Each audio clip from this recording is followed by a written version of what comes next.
জয় শ্রীকৃষ্ণ। রাধে রাধে। বন্ধুরা, বছরের 24টি একাদশীর মধ্যে এই পার্শ্ব একাদশীর মাহাত্ম্য অনেক অনেক গুণ বেশি। কারণ শাস্ত্র অনুসারে বন্ধুরা, এটি ভাদ্র মাসের শেষ একাদশী। এই দিনে ভগবান বিষ্ণু যোগ নিদ্রায় নিজের পার্শ্ব পরিবর্তন করেন, তাই একে পার্শ্ব একাদশী বা পরিবর্তনী একাদশীও বলা হয়।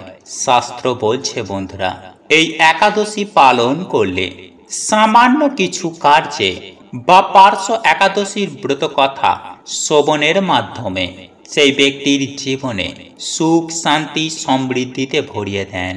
যেমন এই দিনে যে ব্যক্তি সকালে কিংবা রাতে সামান্য এই জিনিসটি খাদ্য হিসাবে গ্রহণ করে, সেই ব্যক্তির জীবনে ভগবান শ্রীকৃষ্ণ ও রাধা রানীর কৃপায় কিছু না কিছু ভালো জিনিস তাদের সাথে অবশ্যই ঘটে। এতে সারা বছর বন্ধুরা আপনারা ভগবানের কৃপায় সুস্থ এবং ভাগ্যশালী হবেন। চলুন এইবার মূল আলোচনায় প্রবেশ করা যাক। তবে মূল আলোচনায় প্রবেশ করার আগে জয় শ্রীকৃষ্ণ রাধে রাধে লিখে কমেন্ট অবশ্যই করবেন। বন্ধুরা, বলা হয় যে যদি কোনো কারণে আপনি যদি এই একাদশী ব্রত পালন করতে নাও পারেন, তাহলে কেবলমাত্র এই একাদশীর ব্রত কথাটি শ্রবণ করে ভগবান শ্রী হরি বিষ্ণুর উদ্দেশ্যে যদি একটি প্রদীপ প্রজ্বলন করতে পারেন, তাহলে তাতেও এই ব্রতের পূর্ণ ফল অনেকাংশে লাভ করা যায়। তাই বন্ধুরা, আজকের দিনে অবশ্যই একটিবার হলেও এই ভগবান শ্রী হরি বিষ্ণুর পার্শ্ব একাদশীর ব্রত কথা বা পদ্মা একাদশীর ব্রত কথাটি একবার হলেও শ্রবণ করুন। আশা করি দর্শক বন্ধুরা, এই ব্রত কথাটি শ্রবণ করে আপনাদের ভালো লাগবে। শুরু করছি শ্রী হরি বিষ্ণুর পার্শ্ব পরিবর্তন তথা পদ্মা একাদশীর ব্রত কথা। ওম নমো ভগবতে বাসুদেবায়। জয় শ্রীকৃষ্ণ রাধে রাধে। ব্রহ্ম বৈবর্ত পুরাণে যুধিষ্ঠির শ্রীকৃষ্ণ সংবাদে বর্ণিত রয়েছে এই ব্রত কথা। একদা মহারাজ যুধিষ্ঠির ভগবান শ্রীকৃষ্ণকে জিজ্ঞাসা করলেন, হে কৃষ্ণ, এই ভাদ্র মাসের শুক্লপক্ষিয়া একাদশীর নাম কি? এই ব্রত পালনের ফল কি? ভগবান শ্রীকৃষ্ণ বললেন, এই ব্রত পূর্ণ ফল প্রদায়িনী, স্বর্গ ও মোক্ষদায়িনী। এর মাহাত্ম্য শ্রবণে সকল পাপ বিনষ্ট হয়। এই একাদশীকে পার্শ্ব একাদশী বলা হয়। আবার এই একাদশীকেও জয়ন্তী এবং পদ্মা একাদশীও বলা হয়। যিনি এই তিথিতেই ভক্তি ভরে শ্রী বামন ভগবানের পূজা করেন, তিনি ত্রিলোকে পূজা পান। তিনি নিঃসন্দেহে ভগবানের সম্মুখে গমন করেন। যে পুণ্য এই ব্রতে লাভ হয়, তা বাজপেয় যজ্ঞেও লাভ হয় না। এই একাদশীতে সাহিত্য ভগবান অনন্ত সজ্জায় পার্শ্ব পরিবর্তন করেন, বাম অঙ্গ থেকে দক্ষিণ অঙ্গে শয়ন করেন। তাই এই একাদশীকে পরিবর্তিনী একাদশীও বলা হয়।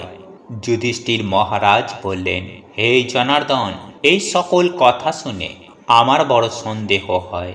আপনি কি রূপে শয়ন করেন, আবার কি রূপেই বা পার্শ্ব পরিবর্তন করেন? চতুর্মাস্য ব্রতকারীর কি বিধান? আপনার শয়নকালে লক্ষ্মী তখন কি করে? আপনি বলি মহারাজকে কি জন্য নাগ পাশে বেঁধেছিলেন? হে প্রভু, এই সকল বিষয় কৃপাপূর্বক আমাকে বলুন। ভগবান শ্রীকৃষ্ণ তখন বললেন, হে রাজন, ত্রেতা যুগে বলি নামে এক অসুর কুলজাত আমার ভক্ত ছিল। সে প্রতিদিন শ্রদ্ধা ভরে বিভিন্ন মন্ত্র দ্বারা আমার পূজা করত। ব্রাহ্মণগণ পূজা ও যাগ যজ্ঞাদিতে তাকেই সাহায্য করত। কিন্তু কিছুদিন পর দেবরাজ ইন্দ্রকে হারিয়ে সেই অসুর দেবলোক জয় করে নিল। তখন ইন্দ্র এবং অন্যান্য দেববৃন্দ স্বর্গরাজ্য হারা হয়ে আমার শরণাপন্ন হলেন।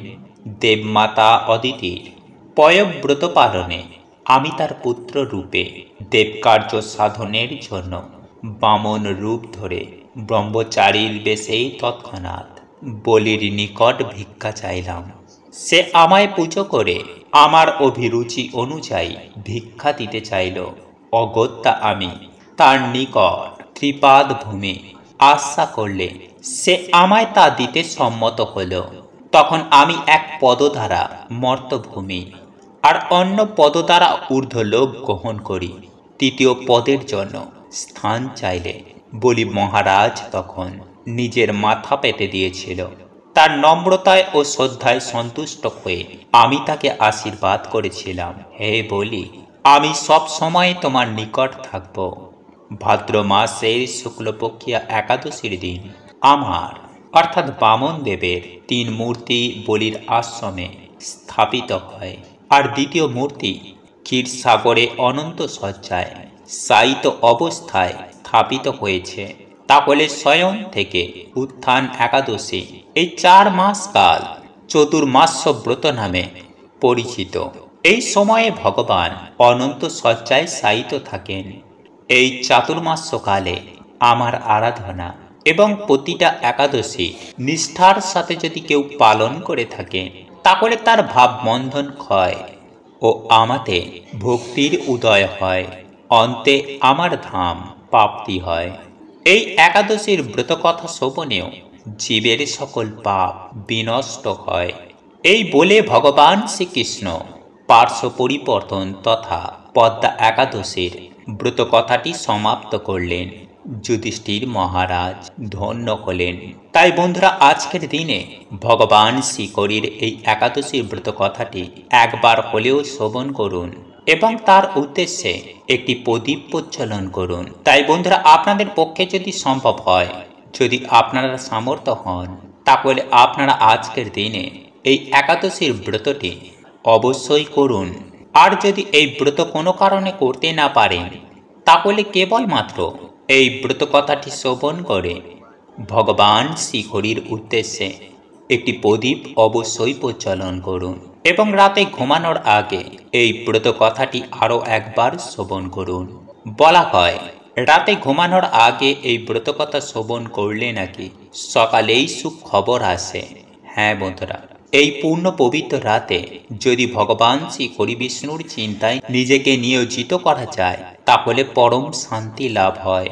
সেই সঙ্গে সঙ্গে মনে রাখবেন বন্ধুরা, যে স্বয়ং পরমেশ্বর ভগবান শ্রীকৃষ্ণ বলেন, একাদশীর দিন আপনারা যদি বাড়িতে সন্ধ্যা আরতি করার পর ভগবান শ্রী হরি বিষ্ণু ও মা লক্ষ্মীর পুজো আরাধনা করতে পারেন, তাহলে সেটা অত্যন্তই ভালো। কারণ আপনার এই কার্যে স্বয়ং ভগবান শ্রী হরি বিষ্ণু ও মা লক্ষ্মী অত্যন্তই প্রসন্ন হবেন।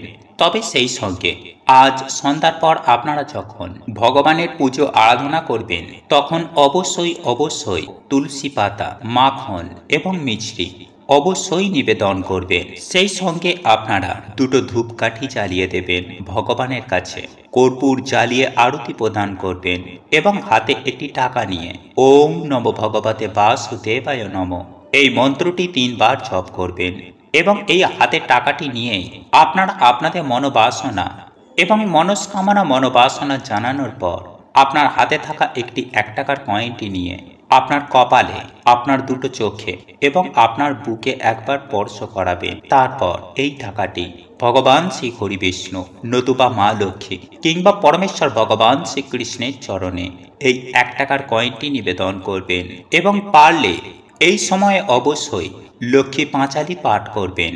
আর লক্ষ্মী পাঁচালী পাঠ যদি আপনারা করতে না পারেন, তাহলে এই ব্রত কথাটি অবশ্যই একবার শ্রবণ করবেন।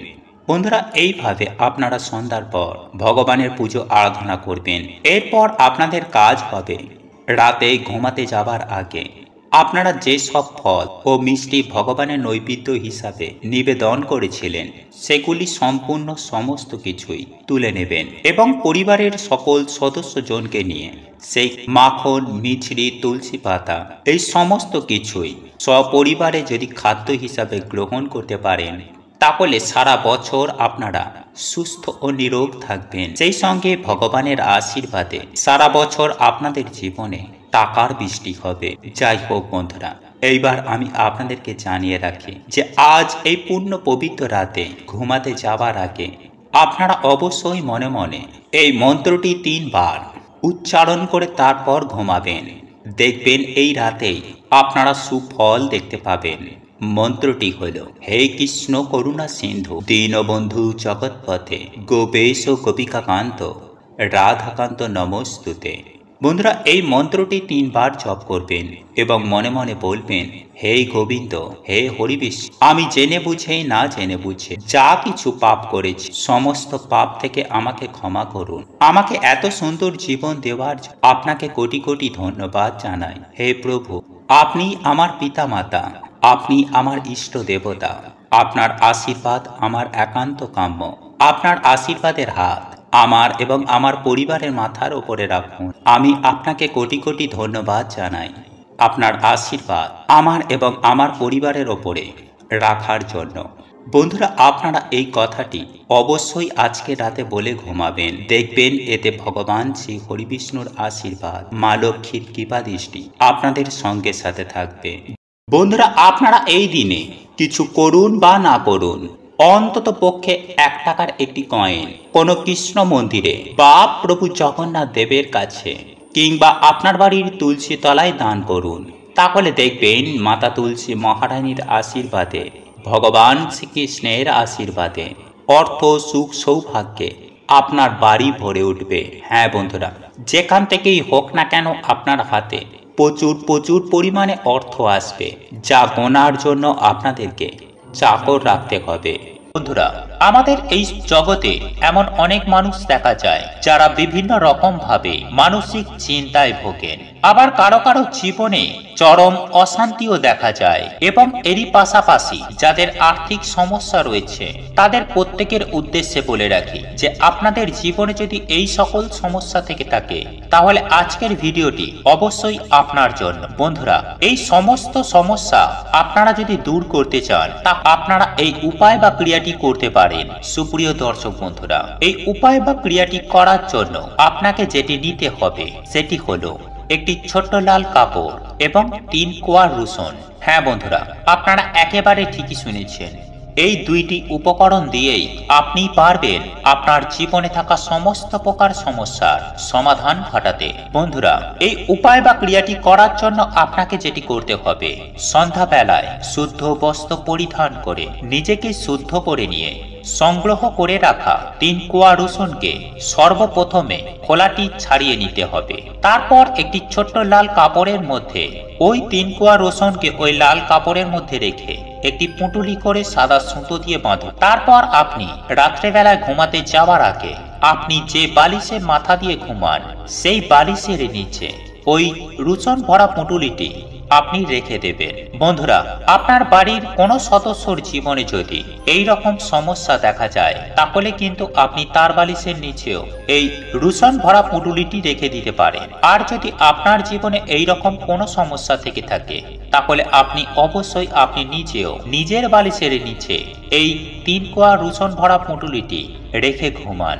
দেখবেন বন্ধুরা, সারা রাত ওই রসুনগুলি থাকার ফলে আপনার মধ্যে থাকা সমস্ত প্রকার নেগেটিভ চিন্তা ভাবনাগুলি দূর করতে সাহায্য করবে এবং আপনার শরীরে প্রবেশ করবে পজিটিভ এনার্জি, যার ফলস্বরূপ আপনার মন যেমন সতেজ এবং সুস্থ থাকবে ঠিক তেমনি আপনার মনে থাকা সমস্ত চিন্তা ভাবনা দূর হয়ে যাবে। আর আপনার মন যদি ভালো থাকে তাহলে আপনার শরীর অবশ্যই ভালো থাকবে। তাই আপনার পক্ষে সম্ভব হলে অতি অবশ্যই এই উপায় বা ক্রিয়াটি জীবনে একবার হলেও প্রয়োগ করে দেখতে পারেন, সুফল পাবেন হাতে নাতে। বন্ধুরা, এর পাশাপাশি আমি আপনাদের আরো একটি উপায় বা ক্রিয়ার কথা জানিয়ে রাখবো, যেটি আপনার জীবন থেকে অর্থের সমস্যাকে দূর করে মানসিক শান্তি এনে দিতে সাহায্য করবে। হ্যাঁ বন্ধুরা, এর ফলে আপনার হাতে প্রচুর অর্থ আসতে বাধ্য হবে। তবে বন্ধুরা, এই উপায় বা ক্রিয়াটি করার জন্য আপনাকে একটি পাতা নিতে হবে। আর এই গাছটি আমাদের হিন্দু সনাতন ধর্মে প্রত্যেক মানুষের বাড়িতেই রয়েছে। হ্যাঁ বন্ধুরা, আপনি একেবারে ঠিকই শুনেছেন, সেটি হলো তুলসী পাতা। কারণ তুলসী পাতার অলৌকিক গুণাগুণের কথা আমাদের প্রত্যেকেরই জানা। আর এই তুলসী পাতা কিন্তু আপনার জীবনের সমস্ত দুশ্চিন্তাকে দূর করতে বিশেষ ভূমিকা পালন করে থাকবে। তবে বন্ধুরা, এই উপায় বা ক্রিয়াটি করতে হলে আপনাকে সন্ধ্যার আগেই সংগ্রহ করে নিতে হবে 4টি সতেজ এবং নিখুঁত তুলসী পাতা। এই 4টি তুলসী পাতা একটি ছোট্ট প্লাস্টিকের কৌটো এবং একটি ছোট্ট প্লাস্টিকের কৌটো বন্ধুরা এই দুটি উপকরণ দিয়েই আপনি এই উপায় বা ক্রিয়াটি করতে পারবেন। বন্ধুরা এই উপায় বা ক্রিয়াটি করতে হলে আমি আগেই বললাম আপনাকে সূর্য থাকাকালীন সময়ে সংগ্রহ করে নিতে হবে 4টি তুলসী পাতা। কেননা আমরা প্রত্যেকেই জানি যে সূর্যাস্তের পর তুলসী পাতা বা তুলসী গাছ স্পর্শ করা একেবারেই উচিত নয়। তাই সূর্য অস্ত যাবার আগে আপনাদের 4টি তুলসী পাতা সংগ্রহ করে নেবেন। তারপর শুদ্ধ বস্ত্র পরিধান করে ওই তুলসী পাতাগুলি সর্বপ্রথম আপনি গঙ্গা জলে শুদ্ধ করে ভগবান শ্রীহরির চরণে নিবেদন করবেন। বন্ধুরা আপনার বাড়িতে যদি ভগবান শ্রীকৃষ্ণ বা রাধারানীর ছবি বা মূর্তি থেকে থাকে তাহলে তার চরণে এই তুলসী পাতাগুলি নিবেদন করবেন এবং করজোড় করে আপনার সমস্ত মনোবাঞ্ছার কথা জানাবেন এবং এরপর তাদের চরণ থেকে তুলসী পাতাগুলি সংগ্রহ করে ছোট্ট ওই প্লাস্টিকের কৌটোর মধ্যে ভরে আপনি রেখে দিন আপনার বালিশের নিচে। সকালবেলা উঠেই দেখবেন এর অবিশ্বাস্য সুফল। সারা রাত আপনার বালিশের নিচে তুলসী পাতাগুলি থাকলে আপনার মনে সমস্ত নেগেটিভ চিন্তা ভাবনাগুলি দূর হয়ে যাবে এবং পজিটিভ এনার্জির সঞ্চার ঘটাবে। একই সঙ্গে আপনার জীবনে থাকা সমস্ত সমস্যার সমাধান সুনিশ্চিতভাবেই ঘটাবে। বন্ধুরা পরের দিন সকালবেলায় বালিশের তলা থেকে কৌটোর মধ্যে রাখা 4টি তুলসী পাতাকে আবার সংগ্রহ করে আপনি কোনো প্রবাহমান জলের মধ্যে ভাসিয়ে দেবেন। তবে বন্ধুরা আপনি যখন জলের মধ্যে ভাসাবেন তখন একটি বিষয় খেয়াল রাখবেন যে কেউ যেন আপনাকে দেখে না ফেলে। আপনারা যদি এই উপায় বা ক্রিয়াগুলি করতে পারেন তাহলে আপনাদের জীবনে সুখ শান্তি সমৃদ্ধি সমস্ত কিছুই থাকবে। জয় শ্রীকৃষ্ণ। রাধে রাধে। প্রভু আপনাদের সকলের মঙ্গল করুক। আপনারা সকলেই সুস্থ থাকবেন, ভালো থাকবেন। নমস্কার, ধন্যবাদ।